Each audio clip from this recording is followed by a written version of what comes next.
Assalamualaikum warahmatullahi wabarakatuh.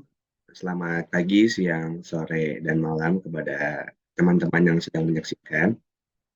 Kembali lagi bersama saya, Abdullah Amali, salah satu mahasiswa Teknik Informatika yang aktif di UIN Sunan Gunung Jati Bandung ya.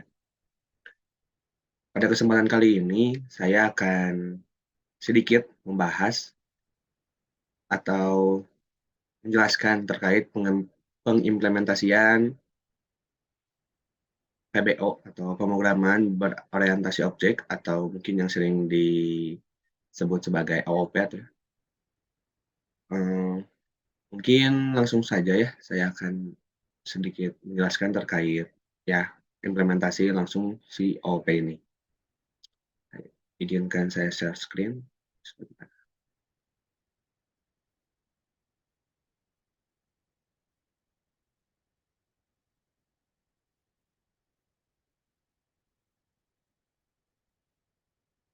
Nah, seperti yang dilihat sama teman-temannya di sini. Di sini saya mengimplementasikan OOP terhadap proses bisnis suatu aplikasi gitu ya. Aplikasi yang saya tiru atau yang saya buat pada kesempatan kali ini adalah aplikasi dari salah satu provider kartu di Indonesia yaitu IM3. Jadi aplikasi yang saya duplikat, gitu ya, semacam kiblatnya adalah My IM3, di mana aplikasi itu terpusat ter- sebagai aplikasi yang memudahkan si pengguna untuk mengisi pulsa, mengisi internet, terus mengecek paket internet dan mengisi pulsa gitu ya. Dan masih banyak hal-hal yang lain, hal lainnya yang bisa dikerjakan. Cuman pada kesempatan kali ini saya hanya menerapkan beberapa fitur penting, yaitu cek pulsa, cek kuota, beli kuota, dan ya sedikit bumbu seperti pengisian profil dan login gitu ya. Beberapa fitur tadi saya kelola atau saya pilih dalam codingan saya sesuai dengan nilai prioritas yang ada pada tabel use case. Nanti teman-teman bisa akses dokumentasi semua terkait terkait codingan ini di link deskripsi ya. Nanti di link deskripsi ada GitLab yang nanti akan masuk ke dokumentasi terhadap codingan atau program yang saya buat ini gitu ya. Nah, dari video kemarin kita sudah membahas terkait konsep dasar OOP itu apa dan juga 4 pilar konsep yang ada di OOP gitu ya. Yang tadi ada abstract tree, inheritance, polymorphism, sama enkapsulasi. Seperti yang bisa teman-teman lihat di sini. Di sini saya membuat kelas registrasi, di mana kelas registrasi ini adalah kelas abstrak. Nah, kelas abstrak registrasi ini tuh mempunyai dua metode abstrak. Yang pertama ada metode login, dan yang kedua ada metode profile. Seperti namanya, karena ini termasuk konsep abstraksi yang kemarin dibahas, di mana di kelas abstraksi ini hanya ada pendeklarasian, gitu ya. Yang nantinya isi dari metode deklarasi itu akan dijelaskan oleh subkelasnya atau child class dari si kelas abstrak gitu ya. Nah, di sini seperti pada codingan yang teman-teman lihat, ada kelas user. Kelas user ini mengextend registrasi, di mana berarti kelas user ini adalah turunan dari kelas registrasi. Nah, di sini ada beberapa deklarasi seperti ada nomor, username, password, dan email. Saya menggunakan access modifier private agar memenuhi konsep enkapsulasi. Ya. Di sini di kelas user ada uh, constructor, user, di mana ya tadi untuk mengambil nilai deklarasi seperti di atas yang tadi saya sudah jelaskan. Ada nomor, username, password, dan email. Fungsinya sintaktis ini tuh karena di deklarasi di atas kita menggunakan access modifier private. Jadi harus menggunakan this. Ya. Nah, seperti yang tadi dibahas sebelumnya, di mana kelas abstrak itu nanti akan dijelaskan oleh subclass-nya atau child-class-nya. Sama halnya dengan definisi tersebut, maka user sudah pasti mempunyai metode login dan mempunyai metode profile, di mana user sendiri mempunyai isian untuk metode login adalah sebagai berikut ya, seperti yang teman-teman bisa lihat. Ini membuat metode login dan ini untuk metode profile yang ada di si kelas user gitu ya. Nah,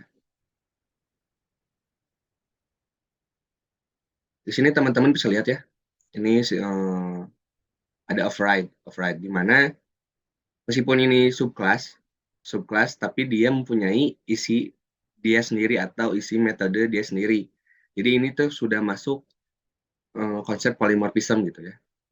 Jadi secara singkatnya, kelas user ini tuh sudah punya konsep abstraksi di mana dia sebagai subclass yang menjelaskan isi dari metode yang ada di kelas registrasi. Terus yang kedua, dia extend. Extend itu ya inheritance. Dia menurunkan semua metode-metode yang ada di kelas parent-nya, yaitu kelas registrasi dan juga polymorphism. Polymorphism-nya dia memiliki isinya sendiri terhadap metode yang ada pada parent-nya gitu. Jadi penamaannya sama tapi isinya berbeda. Kan penamanya login sama-sama profile, cuman dia punya isi. Ya. Selanjutnya saya membuat kelas apps, di mana kelas apps ini tuh menjadi kelas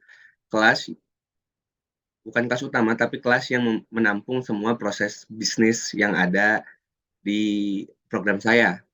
Kan saya tadi sudah bilang ada cek pulsa, ada cek kuota, ada pembelian pulsa, dan juga ada pembelian paket data. Ya. Yang nantinya semuanya dari kelas abstrak registrasi, kelas user, kelas apps, nantinya semua akan dieksekusi di kelas utama, yakni kelas MyIM3 Apps. Di sini saya menggunakan nama MyIM3 Apps gitu ya, sebagai kelas utama, di mana nantinya semua proses atau semua metode yang ada di kelas sebelumnya, saya eksekusi di kelas ini. Di sini saya menggunakan uh, sintak extend sebagai bentuk inheritance, di mana kelas MyIM3Apps ini tuh menginheritance atau menurunkan sifat yang ada di kelas apps tadi. Jadi pada saat dipanggil tidak usah membuat objek baru. Di sini tuh saya hanya perlu memanggil lagi metode yang ada tadi di kelas apps seperti cek pulsa, pembelian paket data, pembelian pulsa, cek kuota, dan juga eh, penambahan untuk metode seperti keluar dan profile. Di sini, seperti yang teman-teman tahu, tadi metode profile, dan juga mungkin di sini teman-teman ada lihat ada login, kan ada di kelas user. Ya, ada juga di kelas abstrak, cuman kan di kelas abstrak sudah pasti itu hanya abstrak kelas, itu hanya deklarasi saja, tidak ada metodenya. Kelas user itu tadi yang punya isian dari metode login dan profile. Karena si MyIM3 apps ini kelas baru dan dia kebetulan mengekstennya kelas apps saja. Jadi jika ingin menggunakan metode yang ada di kelas user, maka kita harus membuat objek baru. Seperti di sini, saya membuat user 1 sebagai objek baru dari user. Dan saya memanggil metode login, dan saya memasukkan metode profile. Profile di sini pada menu kelima di codingan saya. Mungkin saya akan coba mengeksekusi program saya, dan mungkin penjelasan lebih lanjutnya akan ada sekalian memperlihatkan hasil codingan saya yang sederhana ini. Akan saya coba. Buat teman-teman yang mungkin belum tahu, atau mungkin harusnya sih udah banyak yang tahu ya, saya menggunakan aplikasi yang namanya Visual Studio Code ya. Ini saya akan coba run. Nah, teman-teman bisa lihat ini sebentar, terlalu banyak ya. Tadi saya coba-coba dulu. Kita clear dulu biar terlihat lebih rapi. Nah, kita coba run kembali. Nah, di sini muncul langsung output dari metode si login. Nih, teman-teman login ya. Kenapa bisa tahu itu? Karena jika kita lihat,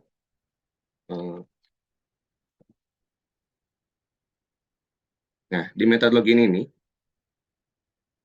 terpanggil tadi kita sudah membuat kelas objek baru user 1 di mana user 1 ini tereksekusi sebelum pemindahan menu dan mengeksekusi metode yang ada di kelas user ya, metode login yang ada di kelas user. Kita coba isi dulu ya nomor HP.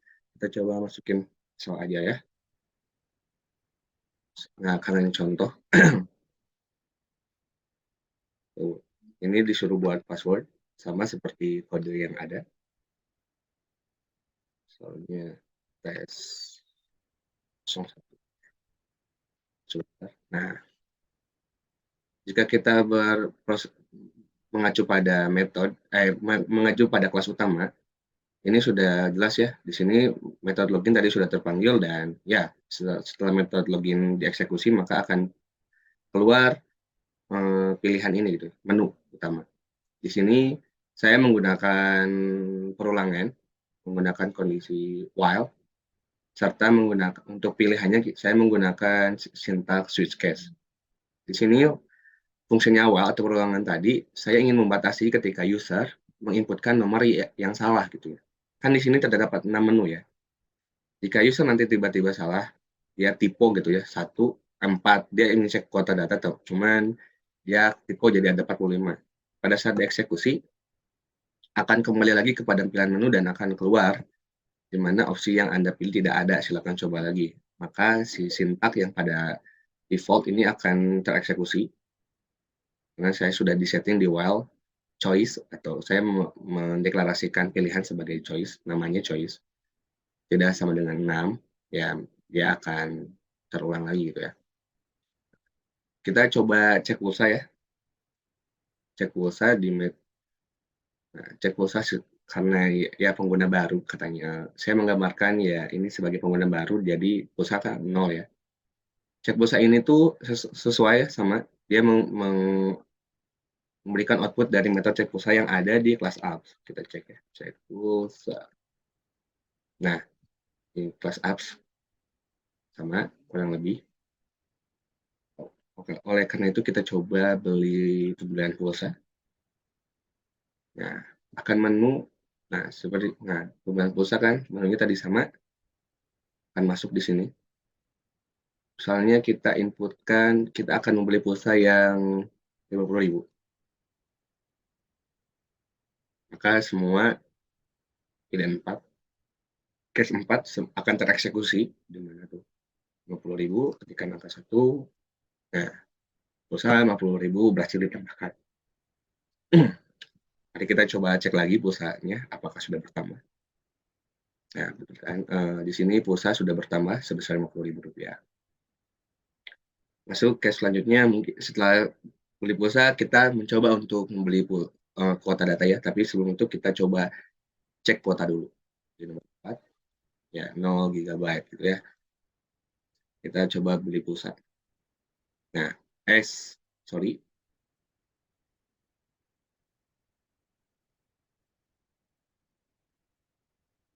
Beli paket data itu nomor 2. Nah, di sini pada case realitanya, pilihan paket data itu kan banyak ya, nanti coba ada yang harian, ada bulanan, ada mingguan, dan nanti itu di harian ada menu lagi, kayak di sini ada yang 1 giga, 3 giga, 5 giga, terus di mingguan juga ada yang banyak gitu opsinya. Nah, saya mengakali hal tersebut dengan menggunakan sintak switch case dalam switch case. Maksudnya gimana?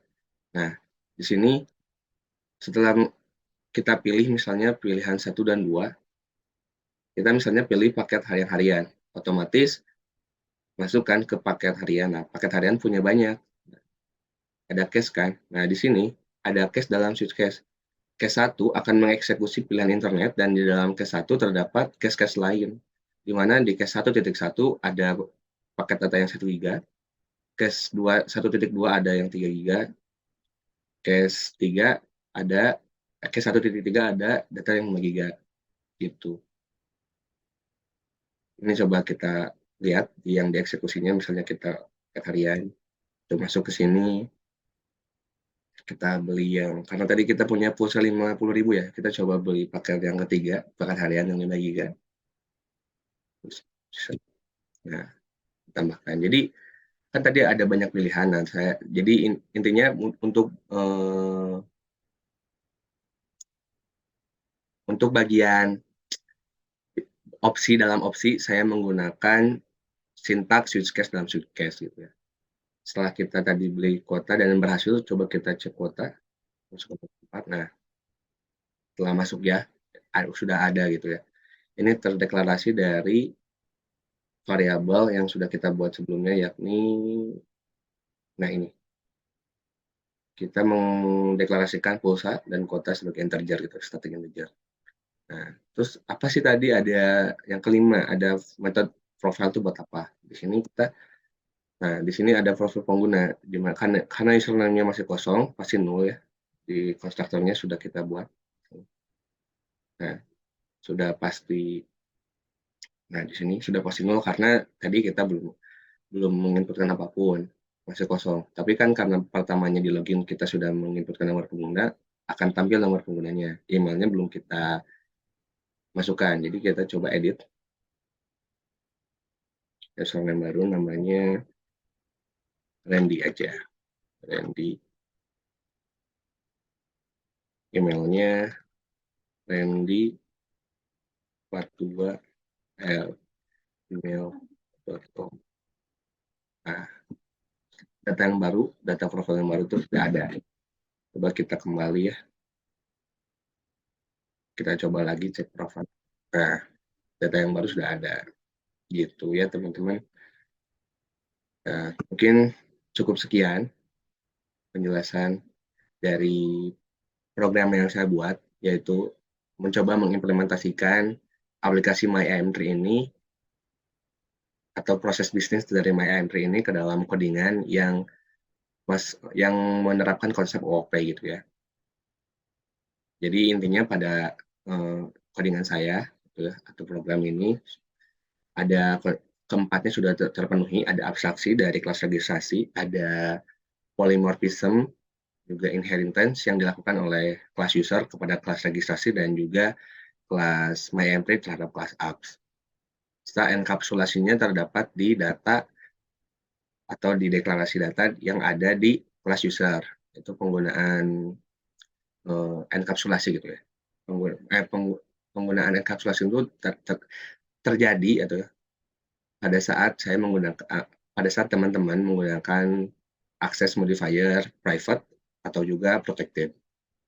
Biasanya akan lebih sempurna jika menggunakan setter dan getter. Cuman jika teman-teman hanya seperti ini pun tidak ada penggunaan konsep setter and getter, tidak apa-apa karena ini pun sudah masuk ke dalam konsep enkapsulasi yang ada. Untuk lebih jelasnya terkait kenapa saya hanya ada cek pulsa, cek kuota gitu, tidak ada yang lainnya. Mungkin keterbatasan kemampuan juga dan